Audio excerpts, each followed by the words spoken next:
Потому что основной хейт, блядь, только от узких. Вот здесь, блядь, посмотрите, блядь, комментарии, блядь, нормальный, блядь, вот просто тупо скажем, да, Исыкульский пацан, Караховский, блядь, он не будет капать, не будет, блядь, он нормально, блядь, хейт напишет, он такой мат напишет, который, блядь, я замечу, я такой, блядь, ну что-то обидно, ебаный в рот, зачем мать трогать, ну, такие маты, да, блядь, там, гольские, там, я не знаю, там, таласские, либо нарынские, они так пишут маты, блядь, что аж тебе обидно становится, вот узкий, блядь, ебаный, хуник, муник, хуник, блядь, еще какие-то странные слова, ебаный в рот, как узбеки, еб твою мать, и не хочется с ними даже общаться, вот. Акамака, сакамака, лакалакамака. И понимаете то, что, бля, меня и, бля, снизу сделай пиарака. Пиаргил коингака. Пиаргил коингака. Всем салам алейкум. Доктор biraz трагичная музыка ложь поинт, что атмосфера была здесь. Чтобы хотя бы чуть интересно слушать. Прокурор мен 6 жылга камаш керек деп өзүнүн чечимин билдирди. Я понимаю.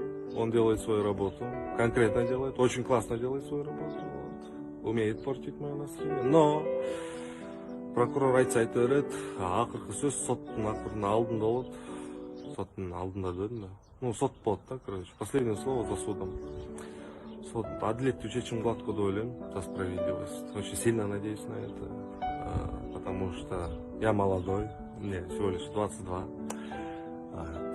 Что еще сказать-то? Если реально сотталып кете турган болсом, а я что-то верю, то, что я сотталып кетем, потому что все уж уже прям слишком серьезно заигрывается. Хочу вам показать, почему я у вас прошу о поддержке в виде комментариев, в виде всяких материальных либо денежных средств, потому что деньги кончаются, мамам уже настроение давление сорвал что-то. Каждый раз, когда она читает ваши комментарии, вот эти хорошие поддержки, она радуется, улыбается. Спасибо вам за это.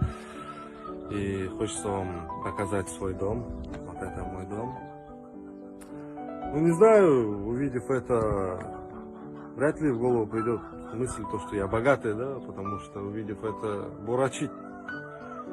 Реально бурачить. Я сам себе вот смотрю и такой, блин, хотел вот стройку только начать, но, увы. Суд пошел, да. Хочу сказать спасибо тем людям, которые поддерживают всячески, физически, морально, ну и акча жактан делечь, потому что это все-таки конкретно жардам берет азырынча. Вот и все, я бы хотел просто сказать всем спасибо, те люди, которые делают репост, делятся видеоми. Надеюсь, все это обойдется. Сунбайбыз. Чао.